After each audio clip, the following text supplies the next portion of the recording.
नाज़रीन अस्सलाम वालेकुम। जेड न्यूज़ के ख़बरनामे में आपका इस्तकबाल है। मैं सलमान खान। तफसीली ख़बरों से पहले सुर्ख़ियों पर नज़र डालते हैं। धर्म संसद में महात्मा गांधी के खिलाफ तौहीन-आमेज़ तबसरे करने के इल्ज़ाम में कालीचरण महाराज गिरफ्तार।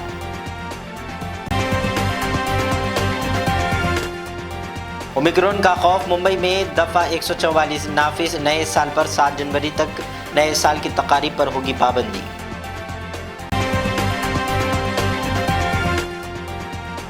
साबिक़ वज़ीर मोहम्मद फरीदुद्दीन की तदफीन ज़हीराबाद में अमल में आई। रियासती वज़रा KTR महमूद अली के अलावा हज़ारों की तादाद में अवाम ने की शिरकत और देखा गया इंतहाई गमज़दा मंजर।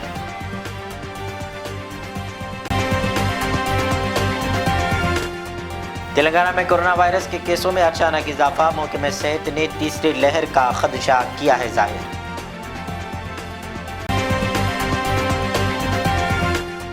हैदराबाद में नालों के निज़ाम के ताल्लुक से हुकूमत मुस्तकिल हल निकालेगी। वज़ीर KTR का अवाम को तयक़ुन।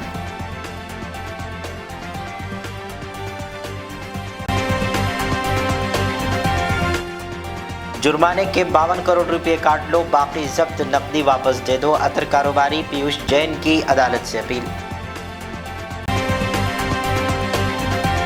अब पेश है खबरों की तफसील। तेलंगाना के सेहत आमा director doctor G Srinivas Rao ने रियासत में कोरोना के बढ़ते मामलात को देखते हुए तीसरी लहर का इशारा दिया।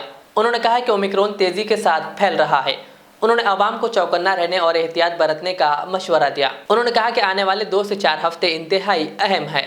कहा हुकूमत तेलंगाना और महकमे सेहत तीसरी लहर का मुकाबला करने के लिए तैयार है। कहा लेकिन आवाम को भी एहतियाती तदाबीर पर अमल करना चाहिए। हैदराबाद में मीडिया से बात करते हुए director doctor G Srinivas Rao ने बताया कि ओमिक्रॉन 30 गुना ज्यादा रफ्तार से फैल रहा है और वैक्सीन ही ओमिक्रॉन से महफूज रहने का हथियार है। उन्होंने आवाम से सालिनों की तकारीब के मौके पर एहतियात बरतने की ख्वाहिश की और खदशा जाहिर किया कि संक्रांति के बाद कोरोना की तीसरी लहर आने का इम्कान है। तेलंगाना पब्लिक को wish you all a very very happy new year, नूतन संवत्सर शुभकामनाएं। और अभी लास्ट 2-3 दिन से अपना देश में और तेलंगाना राज्य में थोड़ा केसेस इंक्रीज़ हो रहे हैं। तो इसके वजह से आप जो भी है, कल न्यू ईयर फेस्टिवल है और उसके बाद और दूसरा फेस्टिवल्स भी है। ये टाइम पे आपको थोड़ा सेल्फ रिस्ट्रिक्शंस पालन करना पड़ता। उसमें स्पेशली आपको आप बचाने के लिए अब मास्क पहनना और सोशल डिस्टेंस मेंटेन करना और उसके अबव अभी तक आप जो भी वैक्सीनेशन नहीं लिए, 1 डोज और 2 डोज जो है, जो भी वैक्सीनेशन लेने वाले हैं, आप तुरंत पब्लिक हेल्थ फैसिलिटी को जाके, गवर्नमेंट हॉस्पिटल को जाके तुरंत जाके आप वैक्सीन ले सकते। अपने को मास्क पहनना और वैक्सीन लेना, यही दो ही चीज़ है अपना हाथ में, यही अपने को बचा सकते। और आने वाला दिन में भी केसेस हज़ारों में, लाखों में इंक्रीज होने का, रिपोर्ट होने का चांसेस है। तो तेलंगाना राज्य पूरा तरह से हम प्रिपेयर हो गए। हॉस्पिटल बेड्स भी 60,000 बेड्स हम इंतज़ाम कर लिए और ऑक्सीजन कनेक्शन भी सब बेड्स को दे दिए और डॉक्टर्स, नर्सिंग स्टाफ पूरा तैयार हैं और लाइफ सेविंग ड्रग्स जो भी है और टेस्टिंग फैसिलिटीज़ है, ये पूरा इंक्रीज़ कर दिए। तेलंगाना राज्य तो पूरा प्रिपेयर हुआ है टू मीट एनी एवेंचुअलिटी। बट हमारे पब्लिक से हमारा एक ही रिक्वेस्ट है, जो भी फेस्टिवल्स हो ये और अदर सेलिब्रेशंस हो आपका घर में, आपका अलग घर वाले से आप कर लीजिए। ये बच्चे next 2 to 4 weeks are going to be very very crucial and sensitive. So I all humbly request all the people to follow and maintain some self. या अभी यही अभी जो केसेस इंक्रीज हो रहे हैं, इसको ये हम 3rd वेव का आरंभ बोल सकते हैं। Okay, definitely it's a starting for the 3rd wave, but next 2 to 4 weeks are going to be very very crucial, okay, for all of us. Safety के लिए नाइट कर्फ्यू लगा लिया सर? नो, इसका जरूरत नहीं है। नाइट कर्फ्यू और lockdown है पूरा, इसका ये सोल्यूशन नहीं है। अभी हमारे को 2 साल से हम इसके बारे में फाइट कर रहे हैं। हम सीख लिए कैसे इसको अटैक कर सकते, कैसे इसको प्रिवेंट कर सकते, और पब्लिक को भी मालूम हुआ, पब्लिक भी सीख लिए इसको कैसे आपको सेल्फ को बचा सकते। तो आप ये पूरा सेल्फ डिसिप्लिन पालन करके अपन अपने को बचा सकते हैं। और आल्सो तेलंगाना गवर्नमेंट भी इज कम्प्लीटली गेड अप। कल चैतन्य कॉलेज में भी ऐसे आते रहता। इसके लिए क्या कहेंगे साहब? नो ऐसा नो कुछ भी बंद करने का जरूरत नहीं है। छत्तीसगढ़ की राजधानी रायपुर में मुनक्किद होने वाली धर्म संसद में बाबा कौम महात्मा गांधी के खिलाफ तौहीन आमेज तबसरे करने और इनके कातिल नाथूराम गोडसे की तारीफ करने के इल्ज़ाम में कालीचरण महाराज को गिरफ्तार कर लिया गया। रिपोर्ट के मुताबिक मध्य प्रदेश के खजुराहो से कालीचरण की गिरफ्तारी की गई। रायपुर एसपी प्रशांत अग्रवाल ने कालीचरण की गिरफ्तारी की तस्दीक की है। पुलिस राय के मुताबिक कालीचरण खजुराहो में एक गेस्ट हाउस की बुकिंग कराई थी, लेकिन वो वहां ठहरा नहीं। इसने गेस्ट हाउस से चेकआउट भी नहीं किया ताकि पुलिस को चकमा दे सके। कालीचरण खजुराहो से 25 किलोमीटर दूर भागेश्वरी धाम के करीब एक शख्स के घर पर ठहरा हुआ था। पुलिस से बचने के लिए इसके तमाम साथियों ने भी फोन बंद कर लिए थे। पूरे दिन पुलिस ने कालीचरण की तलाशी की और आखिरकार आज 8-10 पुलिस एहलकारों की टीम ने इसे गिरफ्तार करने के बाद रायपुर के लिए रवाना हो गई।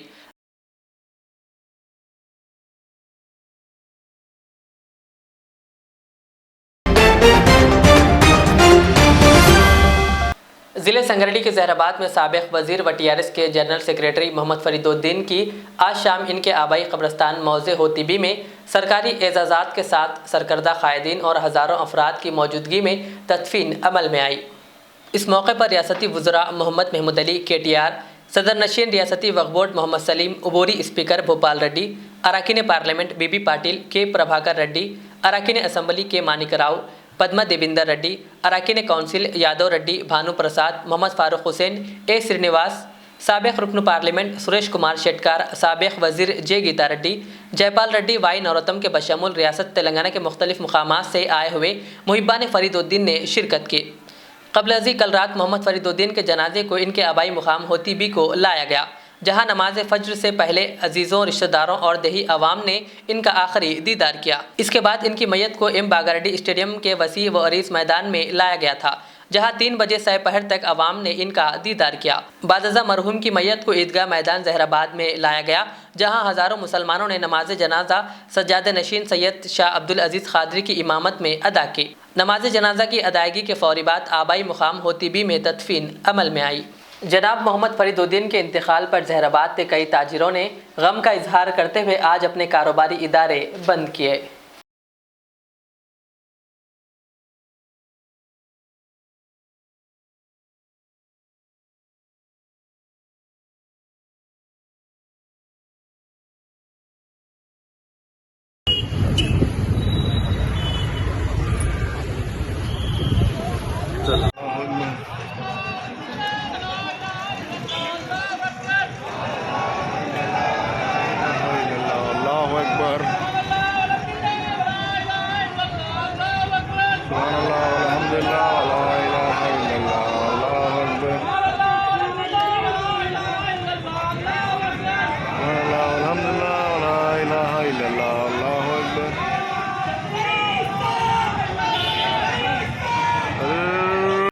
वक्त काफी हो चुका है, आप लोग थोड़ा काउंट कीजिए, सफेद बना लें जितने लोग।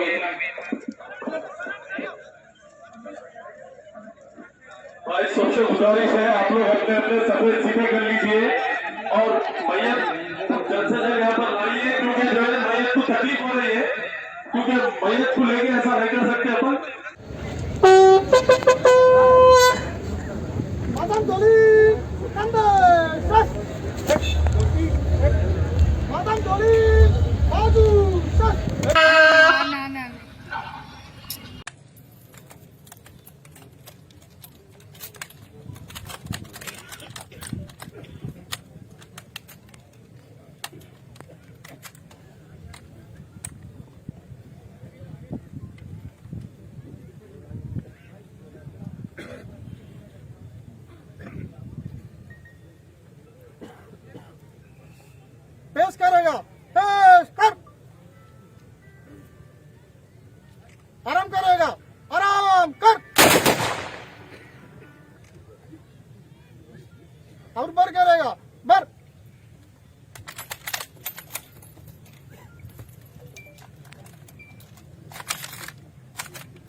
आज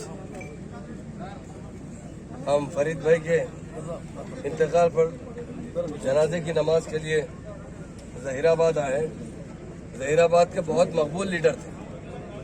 फरीद भाई का जो है ट्रांसप्लांट हुआ था 4 दिन पहले, लीवर ट्रांसप्लांट, मगर उसमें सक्सेसफुल ऑपरेशन हुआ, मगर कल हार्ट अटैक होने की वजह से मगरिब के टाइम पर उनका इंतकाल हुआ। वो बड़े महान लीडर थे और ख़ासतौर से जहीराबाद से 2 बार यहाँ से एमएलए जीते थे, साबिका में मिनिस्टर है, टीआरएस में आने के बाद वो एमएलसी दिया गया था। उनके लिए हर एक के दिल में बड़ी मोहब्बत है। वो सारे लोगों से बड़ा प्यार से मिलते थे और जहीराबाद के लोगों के लिए ख़ास तौर से हमेशा जद्दोजहद करते थे। काउंसिल में भी वो जद्दोजहद करते थे। आज उनके नहीं होने पर हमें बड़ा दुख है और हमारे सीएम साहब ने भी ख़ास तौर से उनके लिए ताज़ियत पेश की है। केटी रामाराव साहब भी आ रहे हैं और हम सारे लोग यहाँ पर, फरीद भाई हो, सारे जितने लीडर, सलीम साहब हो, बहुत से एमपी साहब है, हमारे पाटिल साहब, एमएलए साहब है, सारे लोग काफ़ी दुख का इजहार कर रहे हैं। बड़े नेक इंसान थे, बड़े अच्छे इंसान थे। उनका इंतकाल हमारे लिए बड़ा अजीम नुकसान है। हम अल्लाह ताला से दुआ करते हैं, अल्लाह ताला उन्हें जन्नत फिरदौस में जगह अता फरमाए और उनके जो खानदान है, उनके खासतौर से फैमिली मेम्बर्स, साहिबजादे अहलिया, अल्लाह ताला उनको सब्र जमील अता फरमाए। और काफ़ी लोग आज दुख का इजहार कर रहे हैं। उनके अच्छे लोग बहुत कम पैदा होते हैं। वो बड़े अच्छे इंसान थे, हमेशा खिदमत खल करते रहते थे। जब भी वो हमेशा एमएलए रहे, मिनिस्टर रहे, जहीराबाद की आवाम के लिए बड़ी फिक्र करते थे। काउंसिल में भी हमेशा जहीराबाद की तरक्की के लिए आवाज़ उठाते थे। आज हमारे बीच नहीं है। हम अल्लाह ताला से दुआ करते हैं, अल्लाह ताला उन्हें जन्नत फिरदौस में जगह अता फरमाए और उनके अफराद खानदान को सर पे जमीन अता फरमाए।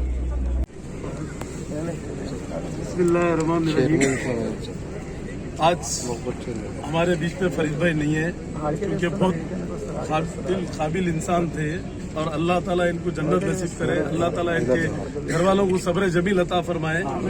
अल्लाह ताला जो है, क्योंकि हमारे टीआरएस पार्टी में भी आपका एक अच्छा रोल था यहाँ पर, केटीआर साहब के साथ, हरीश राव साहब के साथ, सीएम साहब के साथ, हमारी पार्टी में जो है सबके साथ जो है ना, महमूद भाई, फारूक भाई, सब लोग, बीबी पटेल साहब, सब हर एरिया में भी जो है ना अच्छा, हर एक से खुलूस मोहब्बत से मिलने का काम था इनका, क्योंकि पॉलिटिक्स में ऐसे लोग बहुत कम रहते। आज हमारा बहुत बड़ा नुकसान हुआ है फरीद भाई नहीं रहने से। इन्हों भी मेरे खास दोस्त थे पहले से, कांग्रेस में रहो या कोई भी पार्टी में रहो, मगर इंसानियत जो थी इनका ने, मैं कितनी भी तारीफ करे कम है। और अल्लाह ताला से मेरी दुआ है कि इनको जो है जन्नतुल फिरदौस अता फरमाए। अल्लाह ताला इनके घर वालों को भी जो है ना सब्र जमील अता फरमाए। अल्लाह ताला जो है इनके बच्चे को भी, सबको जो है अल्लाह ताला सब्र जमील अता फरमाए। अल्लाह ताला इनको आला से आला मुकाम अता फरमाए, खबर जन्नत में इनको जो है जन्नतुल फिरदौस अता फरमाए। अल्लाह ताला इनको जो है इनके घर वालों को भी जो है जो भी परेशानी है अल्लाह ताला इनको दूर करे। अल्लाह ताला सबको सेहत और ईमान की ताकत दे। आलम के सबको, आवाम को जो है ना दीन और इस्लाम की ताकत दे। टीआरएस के वर्किंग सदर व रियासती वजीर केटीआर ने कहा कि रियासती हुकूमत हैदराबाद में नालों के निज़ाम के लिए मुस्तकिल हल निकालेगी और इसके एक हिस्से के तौर पर पहले मरहले में 559 करोड़ रुपए की लागत से नालों को ठीक करने का काम किया जाएगा। वजीर ने जुमेरात को फीवर अस्पताल के करीब एसएनडीपी के तहत नाले के तामीराती कामों का संग बुनियाद रखा। केटीआर ने कहा कि गुज़िश्ता साल हैदराबाद में तूफानी बारिश व सैलाब की वजह से कई कॉलोनियां पानी में डूब गई थी। कहा इसी मुनासिबत से नालों के कामों का संग बुनियाद रखा गया। केटीआर ने कहा तमाम काम अगले साल जून तक मुकम्मिल कर लिए जाएंगे। ఈ కార్యక్రమాన్ని టేకప్ చేయమని చెప్పి కూడా వారు మాకు ఆశీర్వదించడం జరిగింది.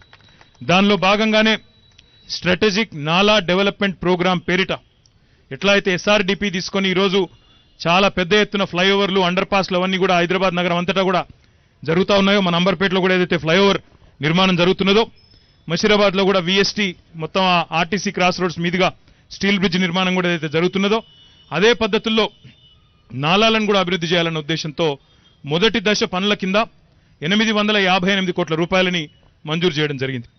ఆ 858 కోట్ల రూపాయలు కూడా ఎట్లా తీసుకున్నామంటే, పోయిన సంవత్సరం వర్షాల్లో అత్యధికంగా ఇబ్బంది పడ్డ ప్రాంతాలు ఏవైతే ఉన్నాయో వాటికి ప్రాధాన్యతనిస్తూ, వాటికి పెద్దపీట వేస్తూ మొదటి దశలో 858 కోట్లతో ఈ కార్యక్రమం చేపట్టినాం. రెండవ దశలో మరిన్ని పెద్ద ఎత్తున మరింత సమస్యాత్మకమైన ప్రాంతాలు ఎక్కడెక్కడైతే ఉన్నాయో వాటిని కూడా గుర్తించి ఇప్పటికే అధికారులు ప్రతిపాదనలు సిద్ధం చేస్తూ ఉన్నారు. వాటికి కూడా తప్పకుండా తొందరలోనే ఆమోద ముద్ర కూడా వేసి వాటిని కూడా టేకప్ చేస్తాం. मुंबई में गुज़िश्ता रोज़ कोरोना के 2510 नए मामलों की तस्दीक की गई। इसके पेश नज़र इंतजामिया ने शहर में दफ़ा 144 नाफिज कर दिया। दफ़ा 144 का 7 जनवरी तक निफाज रहेगा, यानी अब नए साल के मौके पर भी कोई तकरीबात की इजाज़त नहीं होगी।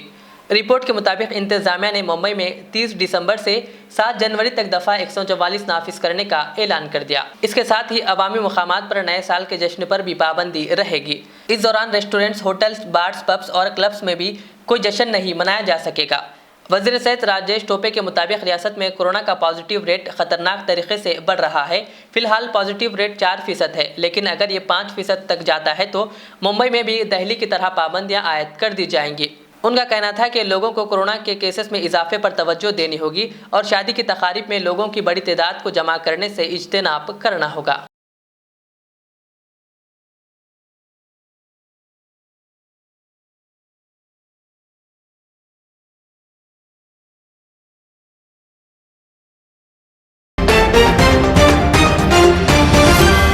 फलकनुमा बस डिपो में आज बस ड्राइवर्स व कंडक्टर्स और तमाम स्टाफ का डॉक्टर के जरिए कुछ अहम मालूमाती इजलास मुनक्किद किया गया, जिसमें डॉक्टर्स ने ड्राइवर्स, कंडक्टर्स और तमाम स्टाफ को ड्राइविंग व काम के दौरान अचानक तबीयत बिगड़ने पर मरीज को किस तरह तिब्बी सहूलियात पहुंचाई जा सकती है, ऐसे अहम बातों से वाकिफ करवाया।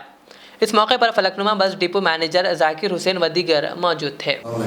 आज हमारे डिपो मैनेजर हमारे डिपो में TSRTC फलकनुमा डिपो में जो एम्प्लॉयज़ को प्रगति की मरोवाड़ू ट्रेनिंग सेशन में हमारे एम्प्लॉयज़ के लिए ड्राइवर्स है, मैकेनिक्स है, कंडक्टर्स है, सुपरवाइजर्स है, सबको भी हमारे MD साहब श्री MD सज्जनार साहब श्री VC सज्जनार साहब के इंस्ट्रक्शंस के मुताबिक हमारे हैदराबाद के इंस्ट्रक्शन के मुताबिक ये स्ट्रेस लेवल में हर एक को भी स्ट्रेस रहता। ये स्ट्रेस में कंसल्टेंट कौन भी हॉस्पिटल से बात करके उनसे उनके टिप्स बोलने पर मना बोले थे हमारे इंस्ट्रक्शंस हमारे MD साहब दिए। उसके मुताबिक आज हमारे ऑक्सीजन हॉस्पिटल के डायरेक्टर साहब को और उनका को हमें इन्विटेशन दिए कि उन्होंने सर्विस ओरिएंटेशन से हमें बुलाते ही हम यहाँ आके हमारे जो भी है एम्प्लॉयज़ को आज अच्छा ट्रेनिंग सेशन दिए। इसमें आजकल है सो कोविड पीरियड में स्ट्रेस लेवल कैसा है, कैसा रहना, हमें हमारे हेल्थ हैबिट्स कैसा रहना, ये डे टू डे लाइफ में हमारा स्ट्रेस लेवल कैसा संभाले तो कैसा अच्छा हेल्थी से हमें ड्यूटी कर सकते कहने का टिप्स देते हुए बहुत अच्छा समझाए। उसके लिए मैं तहे दिल से शुक्रगुजार हूँ हमारे डायरेक्टर साहब श्री शेख इरफान फारूक साहब को और Salman Hadi neurologist oxygen hospital के बहुत अच्छा एक्सप्लेन करे हिंदी में और इंग्लिश में बहुत, और एक प्रैक्टिकल डेमो भी दिए BP कैसा होता, कैसे चक्कर लेना, कैसा हमें हेल्थी हैबिट सेट लेना को बोल के उसके लिए तहे दिल से शुक्रगुजार करते हुए बहुत थैंक्स बोलता हूँ। ऐसा हमारे एम्प्लॉयज़ भी अच्छा खुश होके बहुत हैप्पी फील हुए। इसके लिए आज बुलाते ही इनका वैल्यूबल टाइम हमारे RTC एम्प्लॉयज़ को दिए, जिसे हमारे MD साहब की तरफ से हमारे डिपार्टमेंट TSRTC के हमारे ED RM साहब और हमारे DVM साहब हमारे ऑफिसर की तरफ से भी हमारे सुपरवाइजर्स हमारे स्टाफ की तरफ से शुक्रगुजार होते हुए हमारे ऑक्सीजन हॉस्पिटल के डायरेक्टर साहब को और न्यूरोलॉजिस्ट साहब को तहे दिल से शुक्रगुजार करता हूँ। Thank you very much. रियासती हुकूमत के 317 GO को बर्खास्त करने और मुलाजिमीन के मुस्तकबिल के तहफ़्फ़ुज़ को यकीनी बनाने का मुतालिबा करते हुए जनसेना पार्टी ज़िलाई नायब सदर C महेश बाबू ने भैंसा रेवेन्यू डिवीज़न दफ्तर पहुंचकर RDO लोकेश्वर राव को एक तहरीरी याददाश्त पेश करते हुए कहा कि सरकारी असातिज़ा के तबादले के अमल में रियासती हुकूमत की मनमानी नाकाबिले बर्दाश्त है। कहा जिसकी जनसेना पार्टी सख्त मुखालिफत करती है। బైంసపట్టణంలో ఏదైతే తెలంగాణ రాష్ట్ర వ్యాప్తంగా ప్రభుత్వ ఉపాధ్యాయులు వారు చేస్తున్నటువంటి ఏదైతే ధర్నా కార్యక్రమంలో భాగంగా 317 జీవో రద్దు చేయాలని కోరుతూ జనసేన పార్టీగా ఈరోజు దరఖాస్తు ఇవ్వడం అనేటువంటి జరిగింది। ముఖ్యంగా 317 జీవో వల్ల ఆ టీచర్లకు ఉన్నటువంటి స్థానికతను కోల్పోవడం అనేటువంటిది జరుగుతూ ఉంది। ఆ జీవో ప్రకారము బదిలీల ప్రక్రియ ఏదైతే ఉందో దాంట్లో వారు శాశ్వతంగా వారి యొక్క స్థానికతను కోల్పోవడం అనేటువంటి జరుగుతూ ఉంది। కాబట్టి ఆ జీవోని వెంటనే రద్దు చేయాలని చెప్పినటువంటి విషయాన్ని డిమాండ్ చేస్తూ మరీ ముఖ్యంగా ఏదైతే ఏజెన్సీ ప్రాంతాలలో కూడా బదిలీ చేయడం అనేటువంటి జరుగుతూ ఉంది। ఆ agency Hyderabad city police commissionerate के north zone DCP Chandana Deepti IPS की कार्रवाई के नतीजे में मोबाइल फोन्स की चोरी करने वाली 5 रुकनी टोली को चिलगलगुड़ा पुलिस ने हिरासत में ले लिया। इस सिलसिले में north zone DCP Chandana Deepti IPS ने बताया कि चिलगलगुड़ा पुलिस स्टेशन में फोन के गुम हो जाने की शिकायत पर यह कार्रवाई अमल में लाई गई। इस कार्रवाई के नतीजे में मुलजिमीन के कब्जे से एक कार, 6 सेलफोन्स और नकद रकम बरामद की गई है। इधर गैंग मेंबर्स है, ये सारे दोस्त है। हाफिज बाबा नगर कंचनबाग पुलिस स्टेशन के लोग हैं। ये सारे मिलके ऐसा ऑफेंस कर चुके हैं और अभी तक 6 सेलफोन के रिलेटेड केसेस हम बनाए हैं और भी सेलफोन हमारे पास है, इनके पास जो रिकवर हुए हैं। उनके संबंधित जो कंप्लेनेंट्स होंगे वो आके हमें कंप्लेंट दिए तो अच्छा होता है और आगे भी पब्लिक ऐसा ऑफेंसेस उनके साथ हुआ ऐसा कुछ सस्पिशन है तो ज़रूर पुलिस स्टेशन आके कंप्लेंट दे दीजिए। ये हमारा विनअप है पब्लिक के लिए। अभी रिकवरी अभी तो हमारे पास we have about 11 to 12 cell phones. Yes, amount इस जो ऑफेंस में लॉस हुआ है वो अमाउंट रिकवर किया है। बाकी हम पूरा इन्वेस्टिगेशन होने के बाद देखना पड़ेगा। और जोन के अंदर हुआ और कोई दूसरे जोन के अंदर और भी जगह में हुआ है। 6 FIRs हुए हैं इनके संबंधित। कामतीपुरा, मलकपेट, राजेंद्र नगर, वनस्थलीपुर, LB नगर, चिलकलगुड़ा PS में FIRs हुए हैं। सिमिलर ऐसा ही काम है। एमओ नहीं है क्या बोलते हैं जो इनका कार्रवाई है वो सिमिलर कार्रवाई से ये सारे ऑफेंसेस किया और सारे ये सेलफोन्स ये लोग ने चुराए। कहना चाहिए कि कोई भी उनके साथ कुछ चोरी हुआ और ऐसी सर्कमस्टांसेस में किसी के साथ मुलाकात हो कि फिर चोरी हुआ, ऐसा आपको उनको सस्पिशन आए तो ज़रूर कंप्लेंट देना ही है। क्योंकि इस मामले में हमें सिर्फ पहले एक ही जन ने कंप्लेंट दिया है, उसके बाद हम इन्वेस्टिगेशन करते करते फिर हमने कांटेक्ट किए जो दूसरे कंप्लेनेंट है, फिर वो लोग ने FIR दिए हैं। इतने सारे ऑफेंसेस हुए हैं पर एक ही ने आके पहले कंप्लेंट दिया। ऐसा नहीं होना, आगे लोग अगर ऐसा ऑफेंस हो तो कंप्लेंट दिए तो हमारे लिए अच्छा है और क्राइम रेट कम करने के लिए सब लोग के लिए भी अच्छा है। जलपल्ली के इलाके में वाक़ एक गद्दों की कंपनी में अचानक आतिशज़दगी का वाक़या पेश आया। यह हादसा कल दोपहर 1:30 बजे के करीब पेश आया। आग इतनी शदीद थी कि देखते ही देखते कंपनी में मौजूद सारा सामान जलकर खाकिस्तर हो गया, जिससे लाखों रुपए का नुकसान जाहिर किया जा रहा है। बताया जा रहा है कि शॉर्ट सर्किट की वजह से यह हादसा पेश आया। ले लेके भागने की बात नहीं रहे। घर पे तो फोन नहीं करना रे भाई। हाँ नितिन भाई, घर पे तो फोन नहीं करना। नहीं करा है, हमारा छोटा भाई आखिरी है और घर में अम्मी टेंशन ले लेंगे।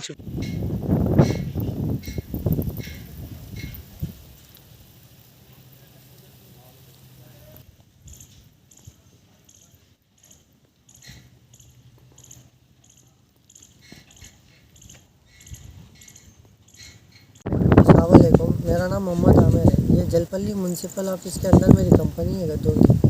मैं रूम के गद्दे बनते थे। लंच के बाद शॉर्ट सर्किट होने से इसमें आँच लग गई। काबू नहीं हो सकी, आँच इतनी फैल गई देखे तक। और फायर ब्रिगेड भी 2 बजे के बाद है, आँच लगने के करीब 2-3 घंटे के बाद। ये वाकया कब हुआ है? लंच के बाद हुआ, 1:30 बजे के बाद। और मेरा 12 से 13 लाख का नुकसान हो गया इसमें। मेरी बस यही चप्पी लगे तेलंगाना हुकूमत से कुछ हो सका तो मेरी मदद करो। कानपुर के अत्तर कारोबारी पीयूष जैन ने GST इंटेलिजेंस के डायरेक्टरेट जनरल से कहा कि इनके अहाते से जब्त करदा नकदी को टैक्स और जुर्माना काट कर इनको वापस कर दी जाए। पीयूष जैन को टैक्स चोरी के इल्जाम में गिरफ्तार किया गया था। Special public prosecutor Amresh Tandon ने बुध को अदालत को मतला किया कि पीयूष जैन ने इतराफ़ किया है कि इन्होंने टैक्स की चोरी की है। कहा इन पर 52 करोड़ रुपए का जुर्माना लगाया गया है। दूसरी तरफ पीयूष जैन के वकील ने अदालत से कहा कि वो DGGI को हिदायत दे के कारोबारी पर बकिया 52 करोड़ रुपए जुर्माने की शक्ल में काट ले और बकिया रकम इन्हें वापस कर दे। फिर टंडन ने यह कहते हुए जवाब दिया कि बरामद रकम टैक्स चोरी की आमदनी थी और इसे वापस नहीं किया जाएगा। बता दें कि तारीख में सबसे बड़ी बरामदगियों में से एक इस मामले में DGGI ने कानपुर और कन्नौज में पीयूष जैन से जुड़े कई अहातों पर छापामारी के दौरान 195 करोड़ रुपए से जायद नकद, 23 किलोग्राम सोना और 6 करोड़ रुपए का चंदन का तेल जब्त किया है।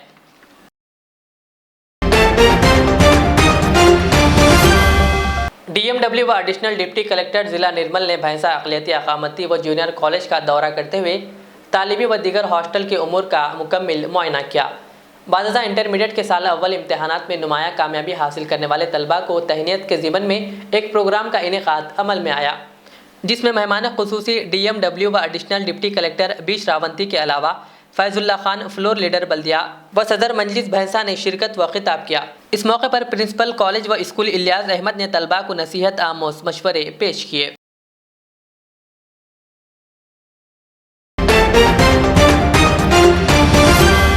आखिर में सुर्खियों पर और एक बार नजर डालते हैं। धर्म संसद में महात्मा गांधी के खिलाफ तौहीन-आमेज़ तबसरे करने के इल्जाम में कालीचरण महाराज गिरफ्तार।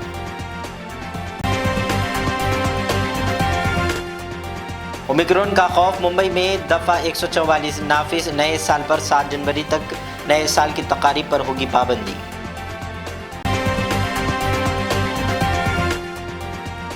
साबिक़ वज़ीर मोहम्मद फरीदुद्दीन की तदफीन ज़हीराबाद में अमल में आई। रियासती वज़रा KTR महमूद अली के अलावा हज़ारों की तादाद में अवाम ने की शिरकत और देखा गया इंतहाई गमज़दा मंजर।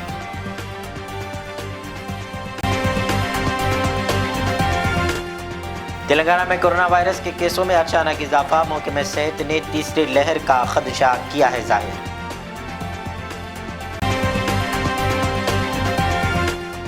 हैदराबाद में नालों के निज़ाम के ताल्लुक से हुकूमत मुस्तकिल हल निकालेगी, वज़ीर KTR का अवाम को तयक़ुन।